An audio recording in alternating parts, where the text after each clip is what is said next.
നമസ്കാരം. B J പിയും ക്രൈസ്തവ സഭയും തമ്മിലുള്ള ബന്ധം പലരുടെയും ഉറക്കം കെടുത്തുന്നുണ്ട്. കേരളത്തിൽ ബി ജെ പി ക്രിസ്ത്യാനികൾക്കിടയിൽ സ്വാധീനമുണ്ടാക്കുന്നു എന്നത് നിരവധി പേർക്കാണ് തലവേദനയായി മാറുന്നത്. ജോർജ് കുര്യൻ എന്ന കോട്ടയംകാരനെ കേന്ദ്രമന്ത്രിയാക്കുകയും കേരളത്തിൽ ക്രൈസ്തവരുമായി ബന്ധപ്പെട്ട് വരുന്ന വിഷയങ്ങളിലൊക്കെ ഉടനടി പരിഹാരമുണ്ടാവുകയും ചെയ്യുന്നത് മെത്രാന്മാർ അടക്കമുള്ളവർ ബി ജെ പിയോട് അടുപ്പം പുലർത്തുന്നത് പലരുടെയും അസ്വസ്ഥതയ്ക്ക് കാരണമാകുന്നു. കഴിഞ്ഞ ദിവസം ഉപരാഷ്ട്രപതി CP രാധാകൃഷ്ണൻ കേരളത്തിലെ ഒട്ടുമിക്ക മതമേലധ്യക്ഷന്മാരെയും ക്രൈസ്തവ മതമേലധ്യക്ഷന്മാരെയും ക്ഷണിച്ച് വിരുന്നു കൊടുത്തിരുന്നു. ഇത്തരമൊരു സാഹചര്യത്തിലാണ് പൊടുന്നനെ രാജ്യത്തിൻ്റെ പല ഭാഗത്തു നിന്നും ക്രൈസ്തവർക്കെതിരെ സംഘപരിവാറുകാർ ആക്രമണം നടത്തുന്നു എന്ന തരത്തിലുള്ള വാർത്തകൾ പുറത്തു വന്നത്. ഈ വാർത്തകളൊക്കെ വിശ്വസനീയമായ തരത്തിൽ പ്രചരിച്ചതോടെ ക്രൈസ്തവർക്ക് ആകുലത വർദ്ധിച്ചു. കർണാടകയിൽ ഒരാൾ യേശുക്രിസ്തുവിൻ്റെ ജനനത്തെക്കുറിച്ച് പോലും ചോദ്യം ചെയ്യുന്ന തരത്തിൽ, യേശുക്രിസ്തുവിൻ്റെയും ക്രിസ്ത്യാനിറ്റിയുടെയും എക്സിസ്റ്റൻസിനെ പരിഹസിക്കുന്ന തരത്തിൽ ഒരു ചടങ്ങിൽ പങ്കെടുത്തുകൊണ്ട് ഭയപ്പെടുത്തുന്ന ദൃശ്യങ്ങൾ അത് വലിയ തോതിൽ ചർച്ചയായിരിക്കുന്നു. ഒഡീഷയിൽ ക്രിസ്മസ് തൊപ്പിയും മറ്റും വിറ്റിരുന്ന ഒരു രാജസ്ഥാനി നാടോടികളെ നേരിടുന്ന ദൃശ്യം പുറത്തു വന്നത്. ഇത്തരത്തിലുള്ള ദൃശ്യങ്ങളും വാർത്തകളും ഈ ക്രിസ്മസ് സമയത്ത് പുറത്തു വരുന്നത് ബോധപൂർവമാണെന്നും അതൊക്കെ പഴയ പല ദൃശ്യങ്ങൾ ചില ആൾക്കൂട്ടങ്ങൾ ഉണ്ടാക്കുന്നത് സംഘപരിവാറിൻ്റെ തലയിൽ വെച്ച് കേരളത്തിലെ ക്രൈസ്തവരെ BJP യിൽ നിന്നും അകറ്റാനുള്ള ഗൂഢാലോചനയുടെ ഭാഗമാണെന്നുമാണ് BJP വൃത്തങ്ങൾ പറയുന്നത്. വലിയ തോതിൽ BJPക്കാർ ക്രൈസ്തവർക്കെതിരാണ്. അവരുടെ വിശ്വാസത്തെ ഇല്ലാതാക്കാൻ ശ്രമിക്കുന്നവരാണ്. അവരോടൊപ്പമുള്ള കൂട്ടുചേരൽ ദോഷം ചെയ്യും എന്ന് പറയുന്നവരുടെ എണ്ണം പെരുകുമ്പോൾ അതിനെ പ്രതിരോധിക്കാൻ ആവാതെ BJP നേതൃത്വം, RSS നേതൃത്വം വിഷമിക്കുന്ന സാഹചര്യമാണുള്ളത്. പ്രത്യേകിച്ച് കേരള BJP. ഛത്തീസ്ഗഡിലെ കന്യാസ്ത്രീകളുടെ പ്രശ്നമുണ്ടായപ്പോൾ അവിടുത്തെ BJPയുടെയും കോൺഗ്രസിൻ്റെയും നിലപാടിന് വ്യത്യസ്തമായി കേരള BJP അവിടെ തന്നെ ചെന്ന് പ്രശ്ന പരിഹാരത്തിന് നേതൃത്വം കൊടുത്തതടക്കമുള്ള നീക്കങ്ങൾ വെറുതെയായി പോകുന്ന ശ്രമമാണ് ഇപ്പോൾ കാണുന്നത്. എങ്ങനെയാണ് ഇതിനോട് പ്രതികരിക്കേണ്ടതെന്ന് BJPക്കാർക്ക് നിശ്ചയമില്ലാതായിരിക്കുന്നു. ഷോൺ ജോർജ് അതേക്കുറിച്ച് പറഞ്ഞത് ക്രിസ്മസ് ആകുമ്പോൾ ഉണ്ടാകുന്ന ഒരു പ്രത്യേകതരം ക്രൈസ്തവ വേട്ട തിരക്കഥയുടെ ഭാഗമാണിത്. ക്രിസ്മസ് കാലത്ത് മാത്രം ഇവർ പറയുന്നതും പ്രചരിപ്പിക്കുന്നതും ക്രിസ്ത്യാനികളെ ഭയപ്പെടുത്താനാണ്. ഈ ആരോപണങ്ങൾക്കിടയിൽ തികച്ചും വ്യത്യസ്തമായ ഒരു പ്രതിരോധവുമായി രംഗത്തെത്തിയിരിക്കുന്നത് BJPയുടെ സംസ്ഥാന ജനറൽ സെക്രട്ടറിമാരിൽ ഒരാളായ ശോഭാ സുരേന്ദ്രനാണ്. BJPയുടെ വനിതാ പ്രസ്ഥാനമായ മഹിളാ മോർച്ചയ്ക്ക് മുകളിലുള്ള ഏറ്റവും പ്രധാനപ്പെട്ട തെരഞ്ഞെടുക്കപ്പെട്ട ചില വനിതാ നേതാക്കൾ ഉൾപ്പെടുന്ന മഹിളാ സമവായക് 12 അംഗങ്ങൾ മാത്രമുള്ള സെൻട്രൽ ടീമിൽ ഈ അടുത്ത കാലം ഇടം പിടിച്ച ആളാണ് ശോഭാ സുരേന്ദ്രൻ. ദേശീയ തലത്തിലെ നേതാക്കൾ മാത്രമാണ് ശോഭാ സുരേന്ദ്രൻ ഉൾപ്പെടെയുള്ള ഈ വിഭാഗത്തിൽ ഉൾപ്പെട്ടിരിക്കുന്നത്. ശോഭ ഇതിനെ കൈകാര്യം ചെയ്തത് ഒരു പത്രപരസ്യം വഴിയാണ്. ഇന്നത്തെ മലയാള മനോരമ പത്രത്തിൻ്റെ 1-ാം പേജിൽ താഴത്തെ കാൽഭാഗം ശോഭാ സുരേന്ദ്രൻ്റെ ഒരു പരസ്യം, ക്രിസ്മസ് ആശംസ പരസ്യം പ്രത്യക്ഷപ്പെടുന്നു. അന്ധകാരത്തിൽ നടന്ന ജനത മഹത്തായൊരു പ്രകാശം കണ്ടു എന്ന ഏഷ്യ 9:2 വാചകത്തോടെയാണ് പരസ്യം തുടങ്ങുന്നത്. നീതി നിഷേധിക്കപ്പെട്ടവരുടെ നിലവിളികൾ കേൾക്കപ്പെടാതെയും സ്ത്രീകൾക്ക് മാന്യത നിഷേധിക്കപ്പെടുകയും ചെയ്ത റോമാ സാമ്രാജ്യത്തിൻ്റെ ക്രൂരാധിപത്യ കാലത്ത് പ്രത്യാശ പോലും അകന്നു നിന്ന ഒരു ഇരുണ്ട കാലഘട്ടത്തിൽ കാലിത്തൊഴുത്തിൽ ഒരു ദരിദ്ര കുടുംബത്തിലേക്ക് ദൈവത്തിന് പ്രത്യാശയായി യേശുദേവൻ ജനിച്ചു. അവഗണിക്കപ്പെട്ടവർക്കുള്ള സ്നേഹവും നീതി നിഷേധിക്കപ്പെട്ടവർക്കുള്ള പ്രത്യാശയും അറിയിച്ച സന്ദേശമാണ് ക്രിസ്മസ്. അന്ധകാരമഴിഞ്ഞ ഒരു നല്ല നാളേക്ക് നമുക്ക് കൈകോർക്കാം. ഹൃദയം നിറഞ്ഞ ക്രിസ്മസ് ആശംസകൾ. നിങ്ങളുടെ സ്വന്തം ശോഭാ സുരേന്ദ്രൻ. ആലപ്പുഴയിലെ ക്രൈസ്തവർക്കിടയിലും വലിയ സ്വാധീനമുണ്ടാക്കി മുന്നേറുന്ന ശോഭാ സുരേന്ദ്രൻ ഇത് ചിലരുടെ ബോധപൂർവമായ ഗൂഢാലോചനയുടെ ഭാഗമാണെന്ന് തിരിച്ചറിഞ്ഞ് ക്രൈസ്തവർക്കൊപ്പമാണ്, ക്രിസ്മസിനൊപ്പമാണ്, ബാക്കിയെല്ലാം വ്യാജ പ്രചരണങ്ങളാണ് എന്ന് വരുത്തി തീർക്കാനാണ് പരസ്യം കൊടുത്തിരിക്കുന്നത്.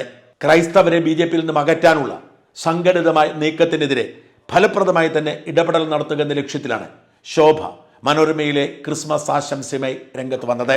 എന്താണ് ഈ പരസ്യത്തിന് പിന്നിലെ ചേതോവികാരം? ക്രൈസ്തവർക്കെതിരെ രാജ്യവ്യാപകമായി ഈ ദിവസങ്ങളിൽ പുറത്തു വന്ന വേട്ടയുമായി ബന്ധപ്പെട്ട അഭിപ്രായം എന്താണ്? യേശുക്രിസ്തുവിനെ കുറിച്ചും ക്രിസ്മസിനെ കുറിച്ചും ശോഭയ്ക്ക് പറയാനുള്ളത് എന്താണ്? ഞാനിന്ന് വിളിച്ചു ചോദിച്ചപ്പോൾ ശോഭ പറഞ്ഞത് കേൾക്കുക. നമസ്കാരം ശോഭാജി. നമസ്കാരം. നമസ്തേ. നമസ്തേ. എന്തുകൊണ്ട് ക്രിസ്മസ് ആഘോഷത്തിന്റെ സമയമായിരിക്കും അല്ലേ? ക്രിസ്മസ് തീർച്ചയായിട്ടും ഒരു ക്രിസ്മസ് ആശംസ ഞാൻ കണ്ടു. എന്ത് പറ്റി എങ്ങനെ ക്രിസ്മസ് ആശംസ അർപ്പിക്കാൻ കാര്യം? അല്ല, എന്നെ സംബന്ധിച്ച് കഴിഞ്ഞ തെരഞ്ഞെടുപ്പ് ആലപ്പുഴയിലായിരുന്നു. അപ്പൊ ആലപ്പുഴയില് ഒരു ധാരാളം ക്രിസ്ത്യൻ സുഹൃത്തുക്കൾ എനിക്ക് ഉണ്ടായിരുന്നെങ്കിൽ കൂടി ആലപ്പുഴയിലെ തെരഞ്ഞെടുപ്പിൽ യഥാർത്ഥത്തിൽ നമ്മുടെ സമൂഹത്തിനകത്തുള്ള ഒരുപാട് ക്രിസ്ത്യൻ കുടുംബങ്ങളുമായിട്ട് ബന്ധം പുലർത്താനായിട്ട് നമുക്ക് സാധിച്ചു. അവിടെ യഥാർത്ഥത്തിൽ കുട്ടനാടൻ കർഷകർക്കിടയിലുള്ള ക്രിസ്ത്യൻ സുഹൃത്തുക്കളുടെ വീട്ടിലേക്ക് ചെന്ന സമയത്ത് അവർ നമ്മളോട് കാണിച്ചിട്ടില്ല, അതായത് രാഷ്ട്രീയത്തിന് അതീതമായിട്ടുള്ള ഒരു വലിയ ചിന്തകൾ പകർന്നു തരാൻ വരെ നല്ല അധ്വാനിക്കുന്ന കർഷക സുഹൃത്തുക്കൾക്ക്, ക്രിസ്ത്യാനികൾ എന്ന് തന്നെ പറയണം, ക്രിസ്ത്യാനികളായിട്ടുള്ള കർഷക സുഹൃത്തുക്കളുമായിട്ടുള്ള സംഭാഷണത്തിലൂടെ എനിക്ക് സാധിച്ചു. ഒരു സഹോദരൻ ചോദിച്ചത്, കുട്ടനാടിൽ 100 കോടി രൂപയുടെ പാക്കേജ് കേന്ദ്ര ഗവൺമെന്റ് നൽകി എന്ന് പറഞ്ഞിട്ട് 1 രൂപ പോലും കിട്ടിയില്ലല്ലോ എന്ന് അദ്ദേഹം ചോദിക്കുകയും അദ്ദേഹം ഇങ്ങോട്ട് ചോദിച്ചു, ഞങ്ങളുടെ കൃഷി ലാഭകരമല്ലെങ്കിൽ എന്തുകൊണ്ട് കുട്ടനാട്ടിൽ ഒരു ഫാം ടൂറിസത്തിനെ കുറിച്ച്, ഫാമിംഗ് അതിനെ കുറിച്ച്, ഒരു ടൂറിസം ഡെവലപ്മെന്റിനെ കുറിച്ച് ചിന്തിച്ചുകൂടാ? അപ്പൊ ഞാൻ കരുതി ഇദ്ദേഹം വളരെ ഇതിനകത്ത് ആഴത്തിൽ അറിവുള്ള ആളാണല്ലോ. അപ്പൊ ഞാൻ അദ്ദേഹത്തെ പരിചയപ്പെട്ട സമയത്ത് എനിക്ക് മനസ്സിലായി അദ്ദേഹം പോസ്റ്റ് ഗ്രാജുവേഷൻ കഴിഞ്ഞ ഒരു വ്യക്തിയാണ്. അദ്ദേഹം അമേരിക്കയിൽ നിരവധി വർഷങ്ങൾ ജോലി ചെയ്തിരുന്നു. അതിനുശേഷം തിരിച്ചു വന്ന് തന്റെ സ്വന്തം നാടിനെ ഹൃദയത്തിൽ ചേർത്ത് വെച്ചുകൊണ്ട് 100 കണക്കിന് ഏക്കറല്ല 100 കണക്കിന് പറ നെല്ല് ഉൽപ്പാദിപ്പിക്കുന്ന പാടശേഖരങ്ങൾ ലീസിന് എടുത്തുകൊണ്ട് കൃഷി ചെയ്യുന്ന ഒരു സഹോദരൻ. അദ്ദേഹത്തിന് അമ്മ ഗവൺമെന്റ് ഡോക്ടറായിരുന്നു, അച്ഛൻ ഡോക്ടറായിരുന്നു. അപ്പോ ഞാനിത് പറയാൻ കാരണം, ക്രിസ്ത്യൻ സഹോദരന്മാർ എന്ന് പറയുന്നതും മുസ്ലിം സഹോദരന്മാർ എന്ന് പറയുന്നതും നമുക്ക് അന്യമായിട്ടുള്ള ഒന്നല്ലല്ലോ. കാരണം ഞങ്ങൾ ദിവസവും എണീറ്റ് കഴിഞ്ഞാൽ ഒരു ഹിന്ദുവിന്റെ യഥാർത്ഥ പ്രാർത്ഥന എന്താണെന്നോ? അത് ഇങ്ങനെയാണ്: സർവേ സുഖിന സന്തു, സർവേ സന്തു നിരാമയ, സർവേ ഭദ്രാണി പശ്യന്തു, മാ കശ്ചിത് ദുഃഖമാപ്നുവേദ് എന്നാണ്. എല്ലാവർക്കും ആയുരാരോഗ്യ സമ്പൽ സമൃദ്ധി ഉണ്ടാകട്ടെ എന്ന് പ്രാർത്ഥിച്ചുകൊണ്ട് മുന്നോട്ട് പോകുന്നവനാണ് യഥാർത്ഥ ഹിന്ദു എന്ന് പറയുന്നത്. മാത്രവുമല്ല, അച്ചരവും, അതായത് ഇളകുന്നതും ഇളകാത്തതുമായ എന്ന് പറഞ്ഞാൽ ഭഗവാൻ കൃഷ്ണൻ പറയുകയാണ്, പുല്ലിനെ, പുഴുവിനെ, പുൽച്ചാടിയെ, മലകളെ, അതുപോലെ തന്നെ മനുഷ്യനെ, എല്ലാത്തിനകത്തും ഈശ്വരീയ ചൈതന്യം കാണുന്ന, അത് പഠിക്കുകയും പകർത്തുകയും ചെയ്യുന്നവരാണ് ഹിന്ദു ജനവിഭാഗം എന്ന് പറയുന്നത്. എന്നാൽ അത് ഹിന്ദുവിന്റെ മതപരമായ ആചാരവും ചിന്തയുമാണെങ്കിൽ മനുഷ്യർ തമ്മിൽ എന്തിനാണ് വേർതിരിവ് എന്നുള്ള ചോദ്യം അത് ചർച്ച ചെയ്യപ്പെടേണ്ട ഒരു കാലഘട്ടമാണ് എന്ന് എനിക്ക് തോന്നിയത് കൊണ്ടാണ് അത്തരത്തിലുള്ള ഒരു പരസ്യം. എല്ലാ സ്ഥലത്തും പരസ്യം കൊടുക്കണമെങ്കിൽ അതിനുള്ള പൈസ നമുക്കില്ലല്ലോ. അപ്പൊ തീർച്ചയായിട്ടും ആലപ്പുഴയില് എന്റെ സുഹൃത്തുക്കളാണ് എന്നോട് പറഞ്ഞത്, നമുക്ക് കുറെ ആളുകളെ കാണാൻ പോകണം, ഈ ക്രിസ്മസിന് പള്ളികളിൽ പോകണം എന്നൊക്കെ പറഞ്ഞപ്പോ ദുഃഖകരമായിട്ടുള്ള ചില വാർത്തകളും നമുക്ക് കാണാനും കേൾക്കാനും സാധിച്ചു.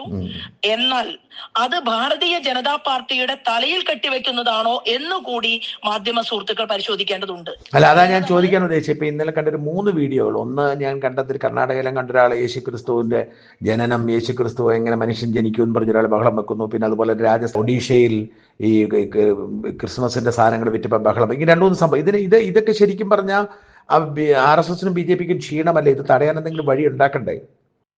അല്ല, തീർച്ചയായിട്ടും. കാരണം എന്താണ്, ഇത് ഭാരതീയ ജനതാ പാർട്ടിയുടെ സംസ്ഥാന അധ്യക്ഷൻ ഉൾപ്പെടെയുള്ള ആളുകൾ, ഞങ്ങൾ തീർച്ചയായിട്ടും അത് കഴിഞ്ഞ ദിവസം ഞങ്ങളുടെ ശ്രദ്ധയിൽപ്പെട്ട നിമിഷം തന്നെ ഞങ്ങൾ ഒരുമിച്ച് ഒരു ഓൺലൈൻ യോഗം വിളിക്കുകയും ഇതിന്റെ കാര്യകാരണ സഹിതം ഇത് ശരിയാണോ എന്ന് പരിശോധിക്കേണ്ടതുണ്ട്. എന്നാൽ ഞങ്ങൾക്ക് ഉറപ്പുണ്ട്, ഇത് BJPയെ കരിവാരിത്തേക്കാൻ വേണ്ടി ഭാരതീയ ജനതാ പാർട്ടിയുടെ അല്ലെങ്കിൽ വിശ്വ ഹിന്ദു പരിഷത്തിന്റെ ആളുകളായി വേഷം നടിച്ചുകൊണ്ട് ചില ആളുകൾ രംഗപ്രവേശം ചെയ്യുകയാണ്. അല്ലാതെ വിശ്വ ഹിന്ദു പരിഷത്ത് പറയുന്നത് ഈ ലോകത്ത്, ഞാൻ നേരത്തെ പറഞ്ഞ ശ്ലോകം തന്നെയാണ് ഞങ്ങളുടെ എല്ലാവരുടെയും അടിസ്ഥാന ഘടകം. അങ്ങനെ അടിസ്ഥാന ഘടകമായി എല്ലാവർക്കും വേണ്ടി വാദിക്കുകയും മനുഷ്യൻ എന്നുള്ള ഒറ്റ കാഴ്ചപ്പാടിൽ മാത്രം നിന്നുകൊണ്ട് വസുദൈവ കുടുംബകം എന്നാ പറയുന്നത്. അമേരിക്കയിലെ ക്രിസ്ത്യാനിയെ അതിൽ നിന്ന് ഒഴിവാക്കാൻ പറ്റുമോ?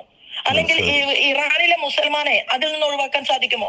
ഒരു കുടക്കീഴിൽ, അതായത് ഈ ലോകം മുഴുവൻ അമ്മ വസുധ, ആ വസുധയുടെ മക്കളാണ് നമ്മൾ എല്ലാവരും എന്ന് പറഞ്ഞുകൊണ്ട് എല്ലാവർക്കും വേണ്ടി ജപിക്കുന്ന, എല്ലാവർക്കും വേണ്ടി പ്രാർത്ഥിക്കുന്ന, എല്ലാം ഇതം ന മമ രാഷ്ട്രായ സ്വാഹ എന്ന് പറയുന്ന ആളുകൾക്ക്, RSSന് ഒരിക്കലും മറ്റൊരു മതവിശ്വാസിയെ ഇകഴ്ത്തി കാണിക്കാൻ അവർ തയ്യാറാവില്ല എന്നുള്ളതാണ്. അപ്പൊ ഇത് മനഃപൂർവ്വം RSSനെയും BJPയെ മോശമാക്കാൻ വേണ്ടി ചിലർ ഉണ്ടാക്കുന്നതായിരിക്കും. കാരണം നോക്കൂ, RSSന്റെ സംസ്ഥാന കാര്യാലയത്തിലേക്ക് ഇവിടത്തെ പള്ളി വികാരി അച്ഛന്മാരും അതുപോലെ തന്നെ ബിഷപ്പന്മാരും ഉൾപ്പെടെയുള്ള ആളുകളെ സ്വീകരിക്കുന്നതും ഉപചാരപൂർവ്വം അവരെ അവിടെ ഇരുത്തുന്നതും അവർക്ക് ഭക്ഷണം കൊടുക്കുന്നതും അവരെ ബഹുമാനിക്കുന്നതും കഴിഞ്ഞ കാല കേരളം കണ്ടതാണ്.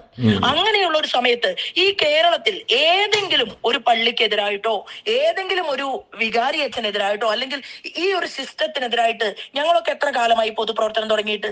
ഞങ്ങളുടെ സീനിയർ ആയിട്ടുള്ള ലീഡറാണ് ശ്രീമാൻ O രാജഗോപാൽ. അദ്ദേഹം മുതൽ ഇന്ന് ജീവിച്ചിരിക്കുന്ന ആളുകളെ ഒന്ന് എണ്ണി പരിശോധിക്കുക. എന്തെങ്കിലും ഒരു ക്രൈം ഞങ്ങളുടെ ഏതെങ്കിലും ഒരാളുടെ ഭാഗത്തുനിന്ന് ഉണ്ടായിട്ടുണ്ടോ? അങ്ങനെ ഇല്ലാതെ കേരളത്തിലെ ജനങ്ങൾ കാണുന്നത്. അപ്പൊ തീർച്ചയായിട്ടും ഈ നടന്ന കാര്യങ്ങളുടെ നിജസ്ഥിതി പരിശോധിക്കപ്പെടണം എന്ന് ആവശ്യപ്പെട്ടുകൊണ്ട് അറിയിക്കേണ്ട ആളുകളെ ഈ കാര്യങ്ങൾ വ്യക്തതയോടുകൂടിയിട്ട് അറിയിച്ചിട്ടുണ്ട്. തീർച്ചയായിട്ടും ഈ ഞങ്ങളൊക്കെ ചെറുപ്പത്തില്, അതായത് കുട്ടികളായിരിക്കുന്ന സമയത്ത് ഏറ്റവും വലിയ സന്തോഷമാണ് ക്രിസ്മസ് രാവിന്റെ തലേ ദിവസം വരുന്ന ക്രിസ്മസ് കരോൾ എന്ന് പറയുന്നത്. ആ ക്രിസ്മസ് കരോളിൽ ക്രിസ്മസ് പാപ്പയായിട്ട് വേഷം കെട്ടാൻ പോകുന്നത് ക്രിസ്ത്യൻ കുട്ടികൾ മാത്രമല്ല, ആൺകുട്ടികളായിട്ടുള്ള, ഇപ്പൊ ഞാനൊന്നും പോയിട്ടില്ല, പക്ഷെ ആൺകുട്ടികളായിട്ടുള്ള ഹിന്ദു കുട്ടികളും ഈ കരോളിൽ പങ്കെടുക്കും. ഏത് വീടിനകത്തേക്ക്, അന്നൊക്കെ വീടിനകത്ത് ദാരിദ്ര്യമാണ്, പക്ഷെ വീടിനകത്ത് പൈസ കൊടുക്കാൻ ഇല്ലാത്തവർ എന്ത് കൊടുക്കും എന്നറിയോ? അരി പൊതിഞ്ഞിട്ട് കൊടുക്കും. ചില ആളുകൾ നെല്ല് കൊടുക്കും. അതൊരു ഉത്സവമാണ്. അതായത് ക്രിസ്മസിന്റെ ആ തണുപ്പ്, ഡിസംബർ മാസത്തിലെ തണുപ്പ്, പാടവരമ്പത്തിലൂടെ നടക്കുമ്പോൾ നമ്മളിൽ വരുന്ന ഊർജം, അതുപോലെ തന്നെ ആ നക്ഷത്രങ്ങൾ, അതുപോലെ തന്നെ ആകാശം, ആ ഒരു അനുഭൂതി എന്ന് പറയുന്നത് അതെല്ലാവർക്കും ഉള്ളതാണ്. അപ്പോ മാത്രവുമല്ലല്ലോ, യേശുദേവൻ ജനിച്ചു വീണിട്ടുള്ള കാലിത്തൊഴുത്തിൽ യേശുദേവൻ ജനിച്ചു വീണു എന്ന് പറയുന്ന സമയത്ത് ഏറ്റവും ചെറിയ പാർശ്വവൽക്കരിക്കപ്പെട്ടവരുടെ ഓർമ്മയിലൂടെ നടന്നു നീങ്ങിയിട്ടുള്ള യേശുദേവൻ സഹനത്തിന്റെ മാർഗരേഖ കാണിച്ചു കൊടുത്തുകൊണ്ട് അദ്ദേഹം ഈ സമൂഹത്തിന്റെ മുന്നിൽ ഉയർത്തെഴുന്നേറ്റു എന്ന് പറയുന്നത് ത്യാഗത്തിന് റിസൾട്ട് ഉണ്ടാകും എന്ന സൂചനയാണ്. അത് മനസ്സിലാക്കാൻ ഞങ്ങൾക്ക് എല്ലാവർക്കും സാധിക്കും എന്നുള്ളത് യാതൊരു തർക്കവുമില്ലാത്ത കാര്യമാണ്. തീർച്ചയായിട്ടും എനിക്ക് ഈ ക്രിസ്മസിനെ കുറിച്ച് ചിന്തിക്കുന്ന സമയത്ത് സന്തോഷവും, അതുപോലെ തന്നെ ക്രിസ്ത്യൻ സഹോദരന്മാരെല്ലാം അവര് ഈ ആഘോഷം കൂടുതൽ ഭംഗിയോടുകൂടി നടത്തട്ടെ എന്ന് ചിന്തിച്ചുകൊണ്ട് തന്നെയാണ് ഞാൻ ഉൾപ്പെടെയുള്ള മുഴുവൻ ആളുകളും ഇരിക്കുന്നത് എന്നാണ് എനിക്ക് പറയാൻ